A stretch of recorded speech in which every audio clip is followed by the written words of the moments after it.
Welcome back, everyone. I'm Setharoth, and today we are diving into all of the conjuration spells in the Apocalypse mod for Skyrim. This is going to be a lot of conjurations, so we're sitting in Pine Watch, which has a lot of bandits for us to chew on. And we're just going to jump right into it. So our first spell that we're going to pop out is the Avenging Wraith spell. This is a novice spell that you can start with in any playthrough under the Apocalypse spells. Now I told Serana to hang back. Hopefully she does. And we'll see what we can do here. I am running Obis, so there will be lots of bandits to work on, but if they cut through some of these novice and adept level spells too quickly, sorry, my guy's level 30, so the bad guys are pretty tough. Anyway, Conjure Avenging Wraith. Voila! Alright, come in, she's got spells. She goes down the first hit. However, once you recast it, go. She hasn't been hurt yet. Alright, so with the Avenging Wraith, how is this different from your average conjuration? The Avenging Wraith, whenever it is killed and you resummon it, its stats are equal to 150% of the opponent that killed it. So if a bandit kills this thing, it comes back with a bandit's stats. Well, slightly better than a bandit's stats. But if a dragon kills it and you summon it, it comes back with 150% of the firepower of a dragon. So, depending on what you're fighting, I like this idea of a conjuration because its power is different depending on how it's been used in the past. Instead of just like, you know, conjure a dragon, it's always going to be as powerful as dragon. This thing forces you to be clever about when you're attacking and what you're hitting. So I would only whip that out like for boss battles, because if it wasn't used on a previous boss battle, then there you go. Next is Azure Reconstruction, so we're going to go ahead and conjure what I hope to be an Atronach that will take some damage in this little fight, because I need this to... Oh, no, hit the Atronach. Attack the Atronach. There we go. Oh, there we go. Okay, so this is actually a healing spell for your Atronachs, right? Anything that you summoned, you can use Azure Reconstruction. If it's hurt, it will expend stamina in order to heal the summon. And I do not know why my summon looks really weird. There we go. Okay. Alright. I don't think that was an Apocalypse glitch. I'm running 105 mods and plugins right now, so there are a couple little weird tweaks. But obviously that's a vanilla creature. But I just wanted to make sure that what I summoned worked with vanilla, and Azure Reconstruction does run. It'll chew up your stamina and use that to heal your summons. So whenever you summon something, you'll want to use that to make things work a little better, because then, you know, they don't die super fast. Next we have the Atronach Mark, which marks the target for 10 seconds. This mark will detonate and do damage when your summoned minion or reanimated minion attacks them. So the idea here is we'll run up, get our minion going, find someone to tick off. Oh, come on. Oh, really? You're going to be an archer. Oh, there we go. In my face. No, Atronach. Hit him. There we go. Did you see that spurt of gas when it got hit? Yeah, that was the mark being used up. So in this way, you can kind of pick and choose your targets. I know you can't exactly command your minions, attack that one, but when you're doing a boss fight or something, and you know exactly who they're going to be hitting, you can, there we go. Drop off the gas, and it detonates when your summoned creature attacks them. So I like that touch. It does more damage, but it also makes things a little more involved from a casting standpoint. You know, when you do conjuration, particularly on legendary difficulty, you kind of conjure your thing and then hide behind it for the rest of the fight. This spell, Atronach Mark, makes combat a little more strategic, right? You're still looking for the right line of sight. You're still trying to hide to avoid being attacked, but you're still trying to land that spell so that your conjuration can do more damage, which I think is a really clever addition to a conjuration-based playthrough. Alright, next we have the Conjure Cat Totem, and I'm going to try and use candlelight before each spell so that you guys can get a good look at what these actually look like, because the modder does such a wonderful job creating these. It's a shame to only show them off at half luminosity. So your totems actually come across as like spirit creatures, which is kind of cool. I believe this one shapeshifts into a person, depending on it whether or not healing is required or damage. Oh, there we go. And I think there's another bandit around the corner, so we should be able to see her in action. This is a fun spot, because I can just get right up on this ledge, or try to. Where's a good ledge when you need one? Come on. Where's those reinforcements? Oh, interesting. So I was trying to summon her again, but it wouldn't actually let me summon her, because apparently she'd already been summoned? That's interesting. Most summons let you can just recast, and it gets rid of the one that's currently summoned and summons another one. But for some reason, this one apparently takes the time to wait until the original summon is gone. So, a little thing, but it might be irritating if you're used to resummoning them en masse. But that still looks pretty cool. It's like having a ghost cat. If you're going to do like a barbarian or a druid character, that would be a fun conjuration to throw in. Or even like an ancestors character where the spirits of the dead help you out. That could be cool too. Alright, next we're going to do Deadeye Captain, but for his first ability, we're actually going to fire him up before combat in the next room, because he has a special ability. So we've got your Ghost Captain. You know, it's Jack Sparrow when he got into one too many bad situations. Either that or he took that infernal gold coin and didn't give it back. But you can go to a corpse, click it, and you can ask your Deadeye Captain to preserve the corpse. Corpse is now preserved by my friend, Deadeye Captain Jack. I talked to Captain Jack, I can dredge up the corpse. So, a couple of interesting uses of this. A, if you're a necromancer, obviously, now you can save a body till the big boss fight. Also, if this guy has a lot of really heavy loot, and you're a mage type or a thief type, and you just can't fit it all, now you can, have your buddy share the load. I did want to check, though. Let me see. So here's my question. If I recast Deadeye Captain, does the body that he's stored go away? Let's see. Ha! He's still got the body. That's awesome. Okay, so this is not just lasting until the spell wears off. This lasts until you recast Deadeye Captain. So this is long-term storage, or long-term body resurrection saving for reanimation. So that actually is a lot more useful than I thought it was when I first looked at the description, because that actually will hold for, well, until you resummon him. So that is cool. I like that. I approve. The necromancer in me really wants to bring in that spell now. But that will be a conversation for another day. Alright, next we have the Dremora Churl. Now this is this one's kind of weird. And I will summon him and then explain. So this is your Dremora Churl.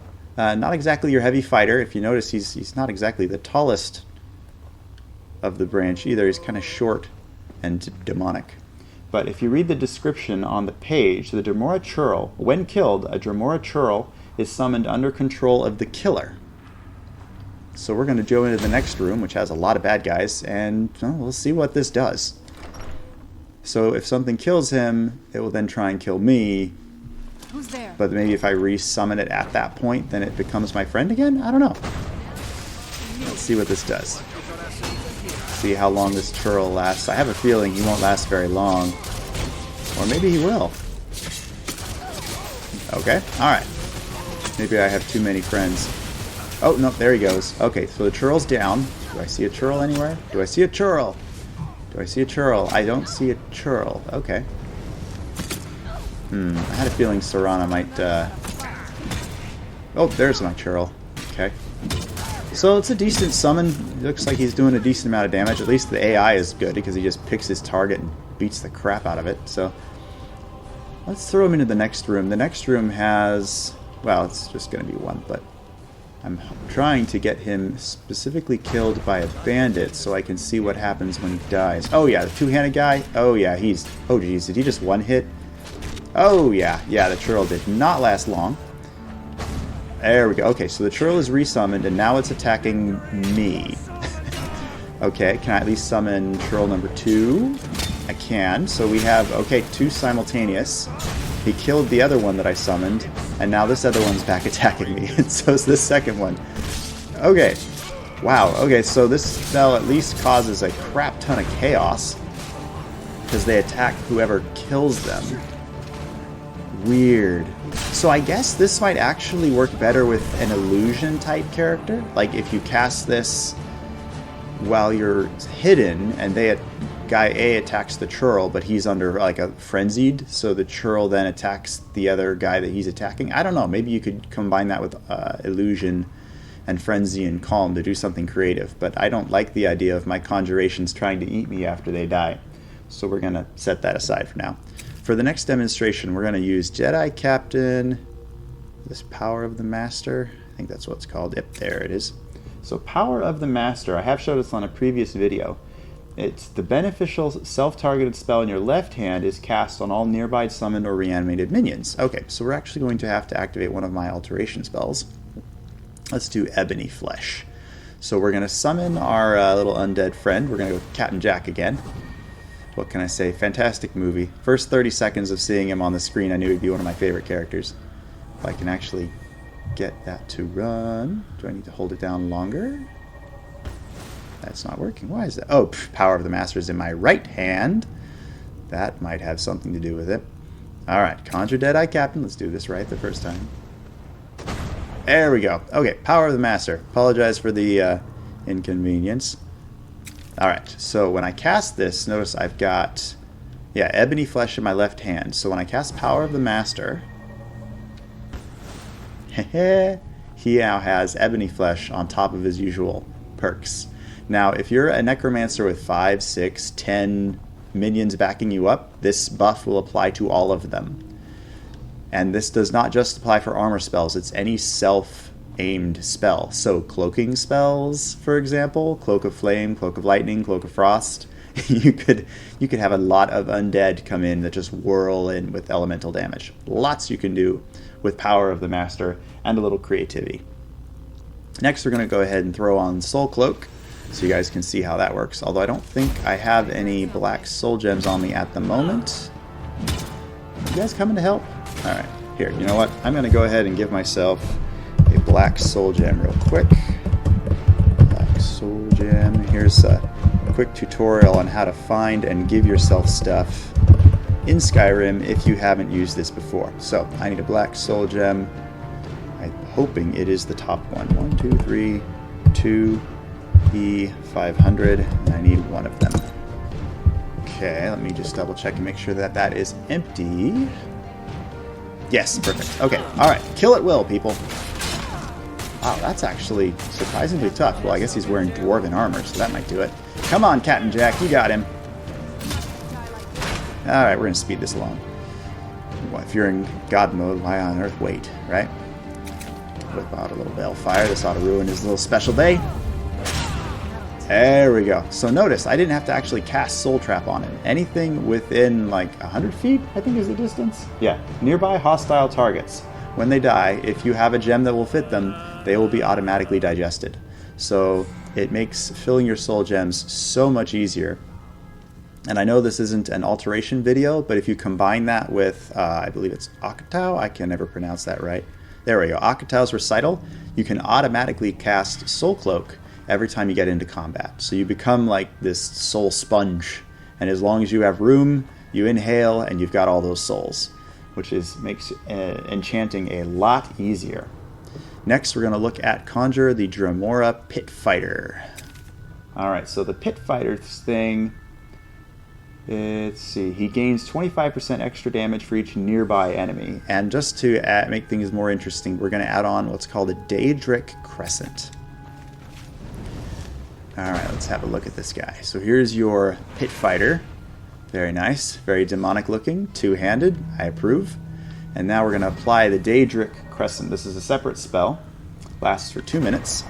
It replaces his standard weapon with a bound weapon for extra damage. So not only does he do extra damage in groups, but he also has an enhanced weapon now that will also do much more damage. Meanwhile, I think I've got... yes, I do. Okay, we're going to slow down the reinforcements here. There we go. Alright, come on, boys. Let's see this Pit Fighter at work. Not bad. Oh, bad. Right, okay. So remember when I was mentioning that this is an apprentice level conjuration. So my level 30 opponents are going to be chopping through him fairly easily. See if we can't give him another shot at glory.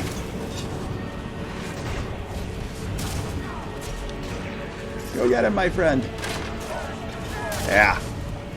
Alright, so as far as conjurations go, having a buddy that can do two-handed, we'll give him a Daedric Crescent. That ought to help too. There we go. Alright, so there's your Pit Fighter. Next is Conjure Lich. Ironic. When I first saw this, I was like, wait, this is an apprentice level, adept level spell, Conjure Lich. That does not sound apprentice to me. But this one is an interesting one because you actually have to have an item with at least 500 points of charge on it. So this one is actually charge based, which is rather odd, but it's an interesting balance because this one then requires you to have it sucks up 500 points of charge from the item you are carrying.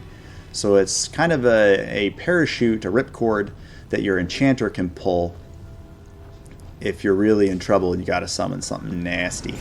I can't think of something nastier than summoning a Lich.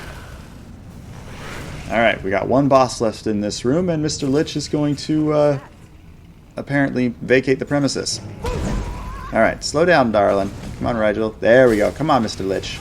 It's time to impress me. You get a raise if you do really well. This is a boss, I guess. Level 30 boss, so she's going to be... Wait. Wow, everyone left. Alright, so apparently the AI for the Lich really likes to keep its distance, which I guess for a caster makes sense, right? Alright, that's good enough for a demonstration. So basically you summon a spellcaster, which is not bad for a adept level spell. Goodbye. Cloud kill is a beautiful thing. Gotta admit though, like the level of art, that's pretty cool. I gotta say, I like the glowing green head. That's fun. Not bad for a Lich. Alright, so that is everything in this dungeon. So we are going to hop back over real quick. Load. There we go. We're gonna go back to Pine Watch. Let's see, we made it halfway through. Yeah, we're about a third the way through the conjurations. There are a lot of them. Alright, so just as a reminder, the Pit Fighter does more damage. Let's see, find him on my list at least so I can keep my thoughts in the right direction. Conjure, Dremora, Pit Fighter. Alright, so the Pit Fighter does more damage the more opponents that are in his way. The Lich will drain energy from whatever enchanted item you have equipped. So that's kind of circumstantial a little bit. And then we have the Xivilai Sorcerer. This is a fun one, but you have to be careful, because when you conjure this guy to help you out, he actually does 50 points of fire damage to you. So it's more like the warlocks in, I believe it was World of Warcraft, where you actually take damage when you're summoning your nasties. Hey, get out of my way. Alright, on to the demonstration. We're going to whip out a Xivilai Sorcerer and see what kind of damage he does. Throw up Candlelight, get us some good visibility. Okay, lots more damage than the Lich. I approve. And he keeps himself shielded. Okay, I'm really liking this guy. Keep in mind, he does do fire damage, so if you're doing a werewolf or a vampire playthrough, you will be vulnerable to fire damage, so conjuring this will actually hurt more than normal. Just something to be aware of. But obviously he does a lot of damage. I believe it's poison typed, so keep that in mind, because obviously some things are not bothered by poison in the slightest, but I do like that he even is smart enough to ward himself when he's in danger of being hit, which is a cool effect. What else we got here? Alright, Corpse Explosion and the Summoning Rune. This should be fun. Okay, so let's see. Corpse Explosion. Let's put that in the right hand. And then the Summoning Rune will be on the left. Let's see if I can get that right. Come on, step on it, step on it. There she goes. So, Summoning Rune actually teleports the target from the glyph to you. So let's say I'm a thief and there's a patrol and I need to make sure that her friends don't hear. I can put a Summoning Rune here and then go way back over here, and as soon as she trips the room, she will reappear right in front of me, and then you can... It's a way to take out someone technically quietly because her friends won't hear it, but at the same time they teleport right over to wherever you are and you can finish them off nice and quick. Oh, and speaking of Corpse Explosion, Oh, come on. Did I forget the wrong spell? No. Oh, wrong hand. Oh, jeez. Sorry, Serana. Sorry. I take it back. Wow. Okay. My bad. That did more damage than I thought. Wow, that took a quarter of Serana's health. Okay, Corpse Explosion does a lot of damage. Let me check the description here. Oh, it does 40% of the corpse's maximum health in damage. Alright, so if you use it on a bandit, it's going to tickle. If you use it on a dragon, it's going to hurt a lot. And apparently it also hurts your friends and your conjurations. So when you're using Corpse Explosion, don't let any of your friends be nearby. So that might be another one that works really well for a thief or an assassin type build. You can lure the bad guy into a pile of bodies and then detonate. I like it. Alright, next we're going to shoot for the Dremora Champion. You know what, let's go ahead and inspect him before we dive into combat. There we go. Alright, now we got the I think that's dragon. Is that dragon armor? Jeez. Okay, I get the feeling this is more than a champion. This is like pulling a general out of his ranks to serve you for a little bit. But let's go ahead and dive into combat and see what this guy can do.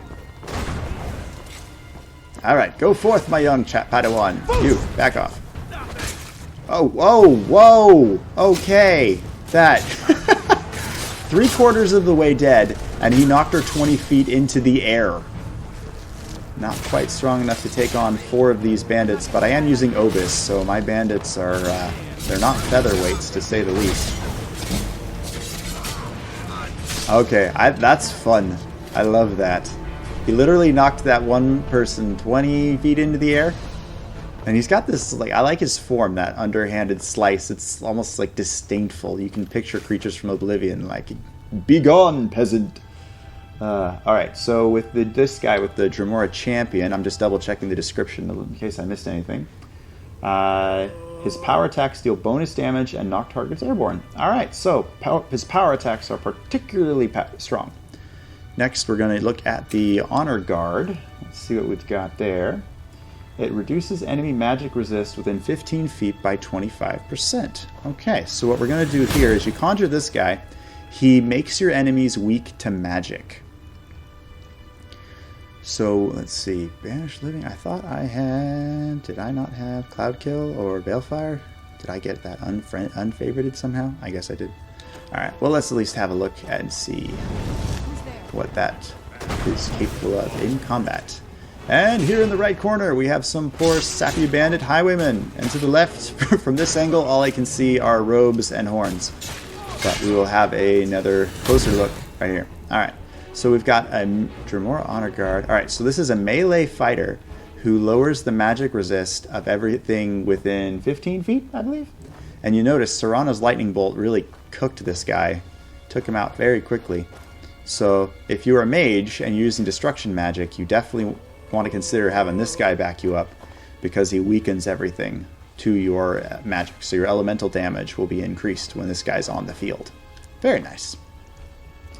Alright, what do we got next? Dremora Mentor. This is a good one to look at out of combat. So the Dremora Mentor. 3, 2, 1. Alright, so we can pick a school. This mentor can be aligned to any school of magic you want to focus on. Given that we're doing Conjuration, why not? So now we have a Dremora Mentor. Talk to your mentor, and you can be trained. So you can literally summon masters of magic from Oblivion to train you in how to be more powerful. And while the master is present, because you notice, if I look it up, let's see. Dremora Mentor. I know you're here. The buff doesn't last like 60 seconds the way most spells do. I feel like I just missed it.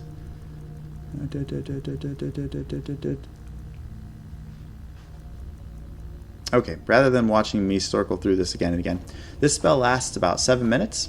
And while this guy is active, while he's accompanying you, you will actually learn 20% faster in the school that he specializes in. So if he were Destruction, and then I conjure him and then dive into combat, my Destruction skills go up 20% faster. So this is a good way not only to buy training, but you actually will level up the skill faster than you would have if this guy wasn't backing you up. However, he doesn't fight, so you'll want to keep that in mind. He's a kind of a permanent, he's a long-term buff, but he doesn't actually fight. So yeah, don't go facing a boss hoping he's going to win the day, but have him behind you when you're running a dungeon, because he will help you raise your skills faster.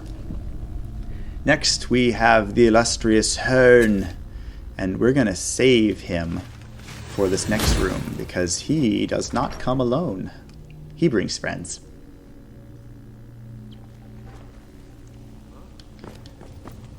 Step 1, clear the room. That cleared the room a lot less than I expected. Alright, anyway, let's conjure this guy. He should bring his friends along. Sometimes the mod glitches a little bit, but, oh, there they are. I hear them. Oh, he died quicker than I expected.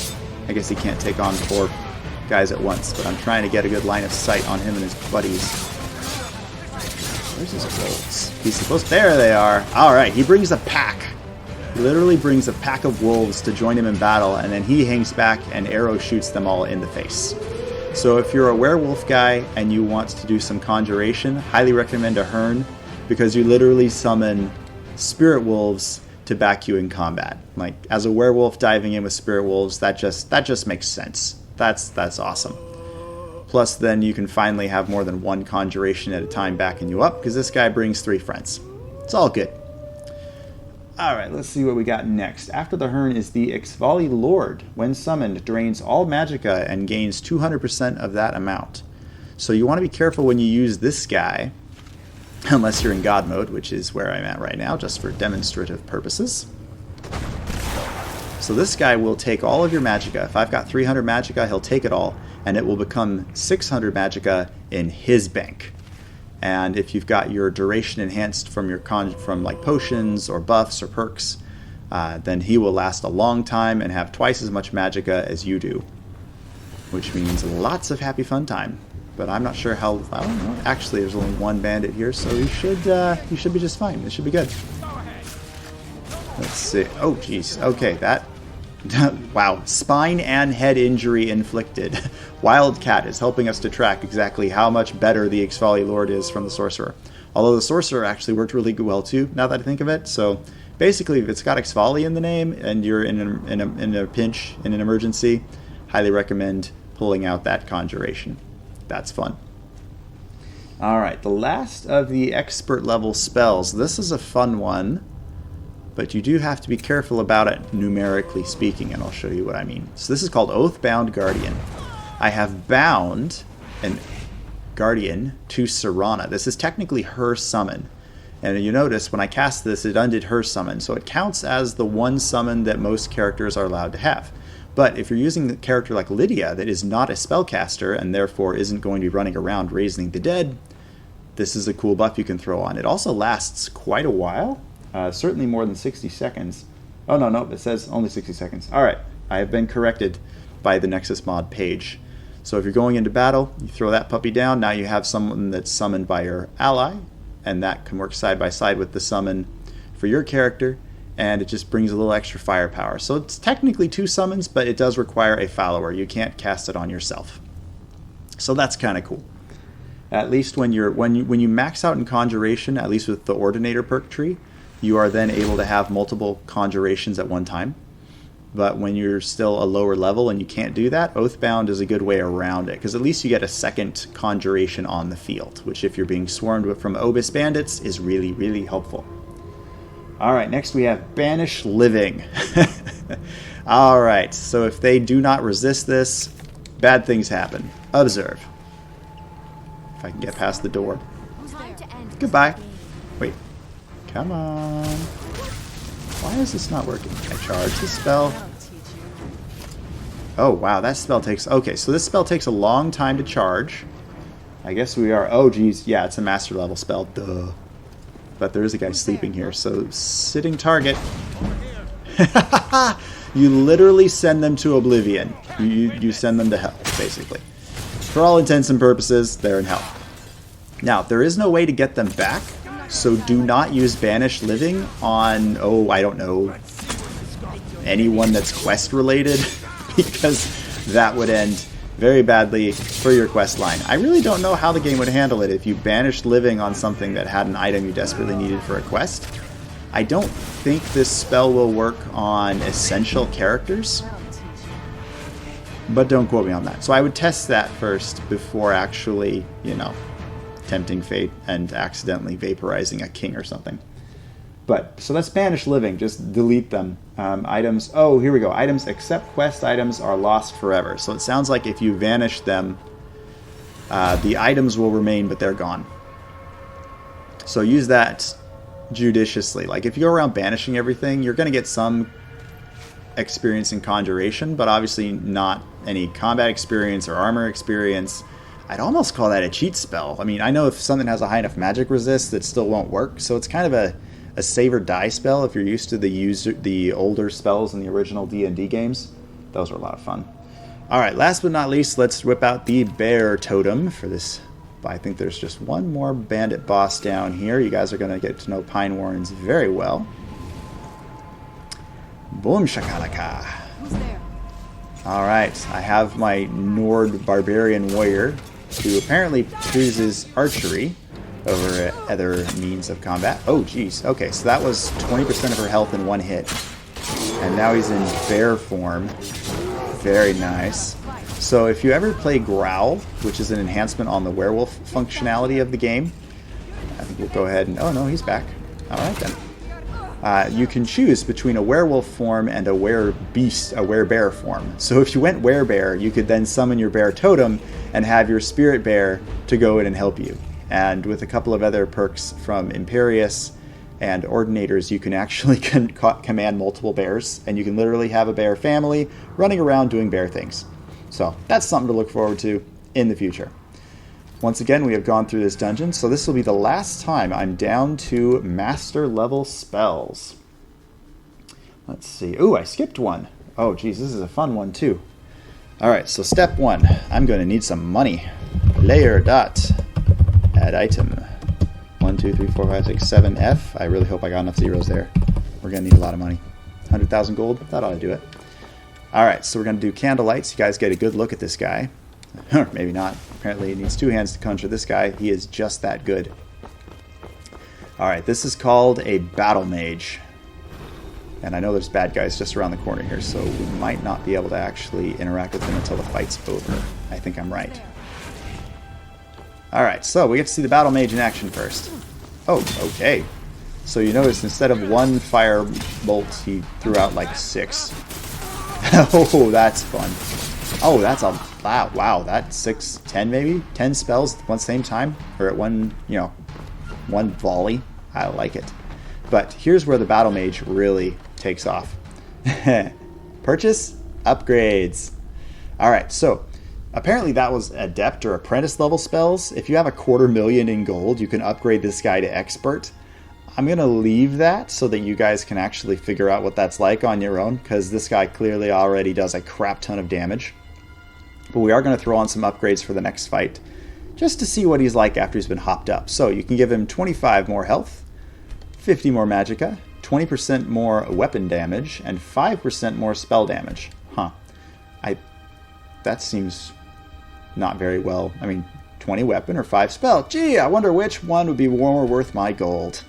But, hey, we've got 100,000 gold, so let's play. I like that it also keeps track of the current cost of upgrades and the amount of gold that you still have. No, I don't think it's spending my gold. I don't know. Okay, so at least it tracks the total amount of money that's going in there.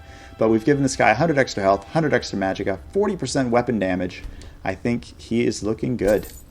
That said, now those enhancements are permanent. When I recast him later, he will still have them, right? They're done.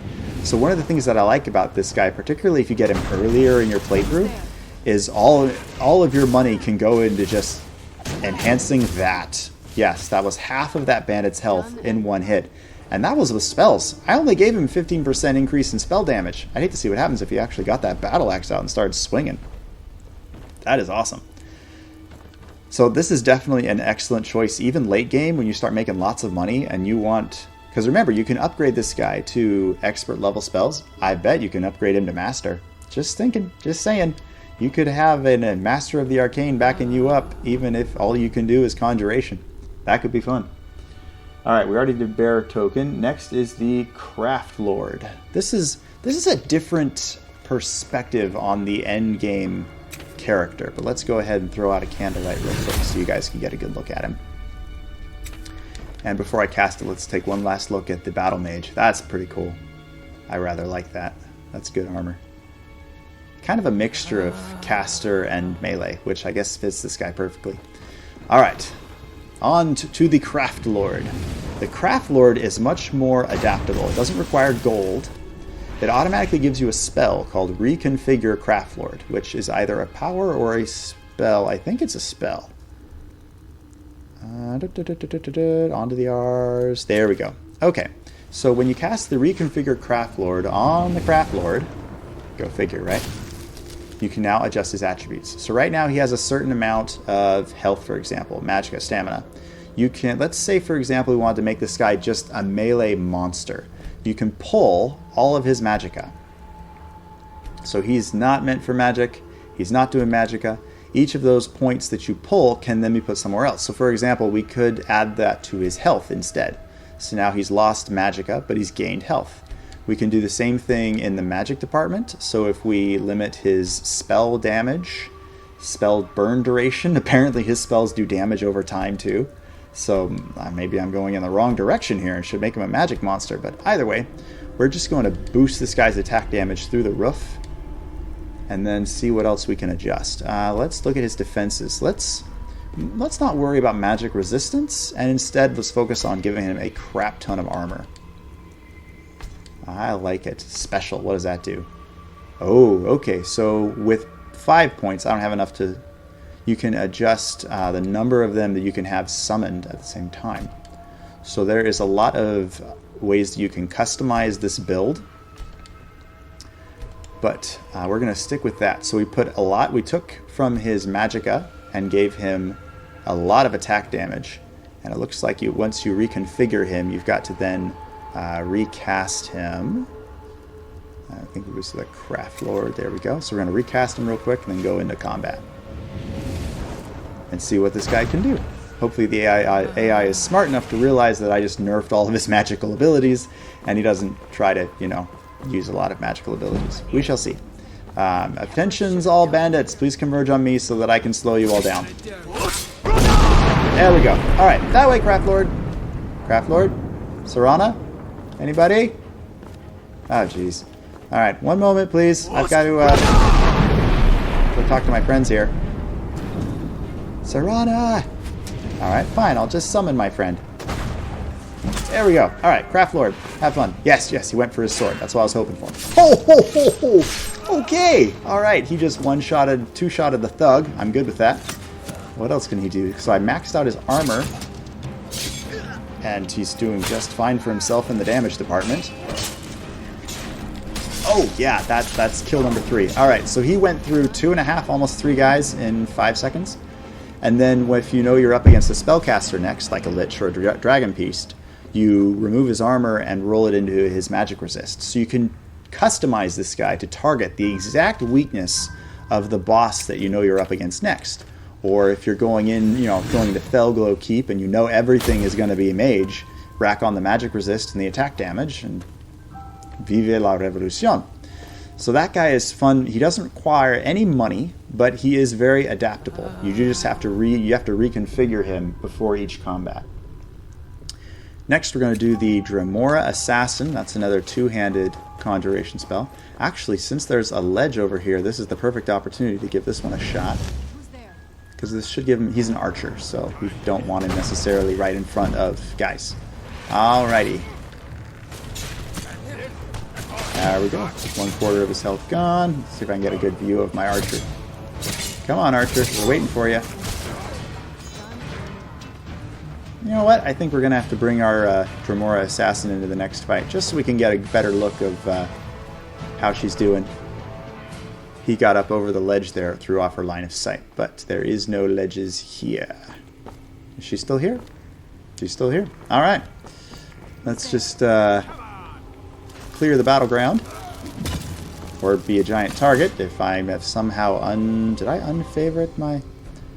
Interesting. Reconfiguring Craftlord apparently removes your favoritings if your favoriting was summoning a... Sorry, now I'm getting distracted. Oh, there we go. Okay. So, saw that burst of poison damage that did oodles. There's my archer. Oh, there we go. Alright, did you see that? Half of the bandit thug's armor. Okay, there we go. Alright, so that was a lot of damage, but I believe she is fairly squishy, so you want to make sure she's in the back. So if you're a spell sword, for example, and you're going into combat, summon her behind you, and she will do all the damages that you could hope to enjoy. That's good. Alright, let me see if I can switch back into third person. Alright, so what does that leave us with? That leaves us with Kyrkrim. If you've seen my Apocalypse video, you've seen Kyrkrim. But if you haven't, then we're going to let you see him in live. Alright, now, this is a master level spell. As you can see, we get a big angry wolf. Great if you're doing a werewolf playthrough. Or you just do a druid. Or you like dogs. Lots of options to go with a giant wolf. And know that your eyes did not deceive you. This is a mount. I love it. He's more built for wide open spaces, but I really enjoy the fact that you can now summon a mount if your conjuration skills are high enough. I think that is amazing. I'm so glad someone thought of that, because one of my favorite things in World of Warcraft was being able to summon that Hellsteed when you were a warlock, and now I feel like you can summon this Spirit Wolf to back you up. And I believe he also has some fear effects if you're riding through like regular bandits or wolves or something squishy. If it's a low enough level, this guy literally carries a fear effect with him and they run for their lives, which I would too. Holy crap, this thing is as tall as I am. Yeah, that's terrifying. Whew, glad he's on my side. Alright, that brings us to Lord of Bindings. This is another one that will be ideal if you are the one doing the fighting or you have a follower that's already diving in. So let's just... there we go. Alright, now let's get a good view at this guy. So this is the Lord of Bindings. Obviously no armor, clearly taking the pose of a spellcaster. And let me throw on some candlelight real quick so you guys can get a good look at what this guy's up to. So this guy does not do any damage. Lord of Bindings does not do any damage. However, what he does do is he summons those Dremora Churls. He summons a Dremora Churl every 3 to 5 seconds for the rest of the battle. So if you're up against a dragon and he can fight for a full minute, you'll have like 20 of these little midget Churls. I don't know why it's so funny, but I love it. Oh, they're so tiny. Oh, that's cute. That's great. All right, so keep in mind, this is another summon that is designed to stay in the background, right? You're not going to throw him into the mob or he'll die. You want him in the background creating the mob so that they die. Very nice. So that's another really fun one that... I'm picturing 20 of these guys going out to take down a dragon, and that just makes me happy. All right, next we have the Nether Lich. All right, let's see if this... Because we saw a Lich earlier.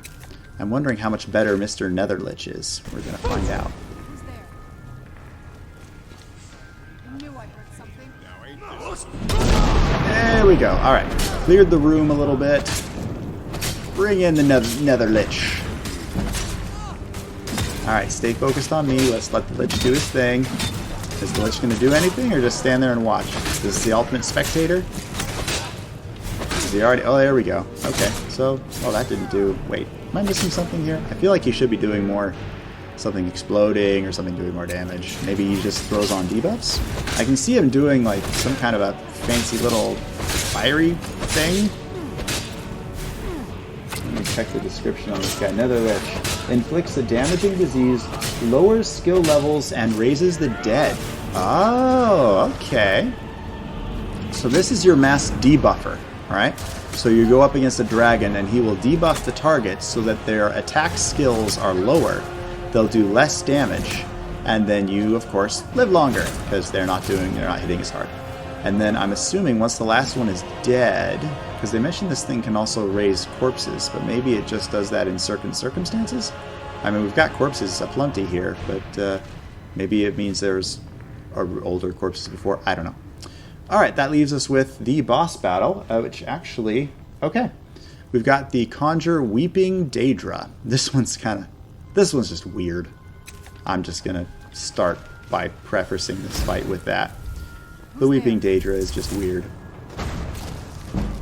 Alright, she does a crap ton of damage. Lifesteal is her thing. However, let's see if I can... Yeah. So notice how she is in line of sight of the boss. It turns her to stone. But if I turn around so that the boss is no longer looking at her, she will do massive health drains. There we go. Yeah, remember how hard it was for us to kill that boss with the apprentice level spells? Yeah, if they're not looking at her, she does amazing amounts of lifesteal damage. If they do look at her though, she turns to stone. And she has like no health. They call it brittle stone, which sounds like an oxymoron to me. But if you've ever... So basically, if you're a Doctor Who fan and you want to try playing with Weeping Angels, this chick literally turns to stone when bad guys look at her. But if they're not looking at her, she does oodles amount of damage. So use that as you will. It is harder to use her in a group. I can say that from experience because there's so many guys moving around, looking around, that it's easy for her to fall into someone's line of sight and turn into stone. But as you saw with that boss fight, if you can distract the boss so that she's behind them, she can just life drain them to pieces. And it works really well. Alright, last but not least, we're going to work on the Nether Lich. And since we're at the end of the dungeon, we're going to go ahead and try it. Now the Nether Lich, Necrowitch. I'm getting tongue-tied. Some of these sound similar. Alright, so we have the Necrowitch. We're going to conjure her after we use the Candlelight spell, so we get a good look at her. Alright, this is the very last of the conjuration spells in Apocalypse. This is the pinnacle of your conjurative and magical abilities. Behold, the Necrowitch. Yes, it's the corpse in the other room. You summon a corpse. I'm just kidding. So the first thing you want to do to make full advantage of this spell, we're going to start with Fireball in the left hand, and then we're going to summon her again. This only works with an elemental spell. All right, so this is meant for destruction type abilities. So we've summoned her. The spell was taught to the Necrowitch. If you saw that in the upper left corner, spell taught. So when she is revived, she's going to know Fireball. So all we got to do is find our very own little animate something or other. Raise Zombie will do. Any spell will work. It's not. You don't have to worry about her using Raise Zombie and her coming back with only 5 health. She is a Necrowitch.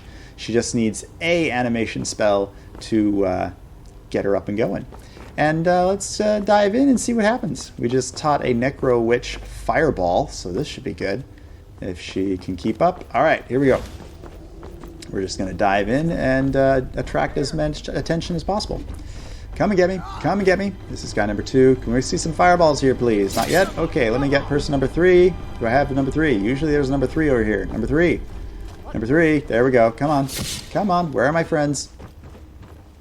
What, you guys get stuck in the hallway? Alright, fine.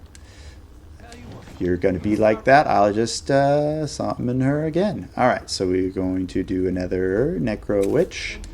She's going to have freaking fireballs, so it's going to be worth it, even if Serana left me to die. Spell taught to Necrowitch. Now we just need Raise Undead. Where did you go? Corpse Explosion. Are you on my other list? Oh, there we go. I forgot to favorite it. My mistake. Let me just do a little bit of CPR on my Necrowitch real quick. And behold! Oh, there we go. Oh, yeah. Ow! Okay. Jeez. Yes, just very enthusiastic. Very enthusiastic with the fireballs. Jeez. Thanks, Serana. I can tell you were rooting for me from the back room. quietly so no one could hear you. Alright, let's get a nice view at our Necrowitch. It is kind of interesting that, I mean, the other creatures have all been very elaborate, and the Necrowitch not so much. But just the fact that you can program her with whatever elemental spell you need is fantastic. So, for example, if she was just a fire type, then obviously anytime you're up against a fire dragon or a fire Atronach, then you'd kind of be screwed, right? Your master spell would be useless. But instead, you can program her with any elemental spell you know. So she can immediately target the elemental weakness, or at least avoid the elemental immunity, of whatever you happen to be fighting. Alright, last but not least, let's run up to the surface and do another run into the sunset. Because if you can summon a steed, why would you not? Alright, let me find my Kyrkrim real quick. Kirk! Where's my Kyrkrim? Maybe if we're really lucky we can find a pack of wolves and scare them away and watch them run and cower. I'm pretty sure with Kyrkrim you don't have to actually, like, use a shout of some kind like you do when you're a werewolf. But we shall find out. That's so beautiful. I love summoning. Oh, geez. Wow, he's fast. He went right after the cave bear, and he is doing just fine. Oh, wow. He's a hungry little bugger. Okay. All right. Well, I am on a bit of a time crunch here because it's the end, and my throat is starting to go numb. So let's take care of Mr. Cave Bear. Okay. Not the best graphics, but let's go for a run. Now this is when you know you've mastered Conjuration, right? You summon your own mount and ride your steed off into the sunset or battle or whatever have you. Can you guys run away? Are you scared of me? Yeah! Yep, he's running. He's running. That's right. When you realize the wolf you're dealing with is 3 times bigger than you, you run. Very nice. All right, now we've got a lovely sunset going on. Maybe we can find a great view up here. That is so cool. I am a big fan of conjurable mounts, particularly in Conjuration, because it just fits. All right. Well, thank you everyone for joining me on our little exploration of the Apocalypse Conjuration spells. Let me know down below which one was your favorite. Which one do you think looked like the most fun to use for your favorite spell type? There were some for thieves, some for fighters, some for mage types. What was your favorite? I hope you're all having a wonderful day. Please don't forget to like the video and subscribe to my channel. And I think we'll end with a big jump. Be free!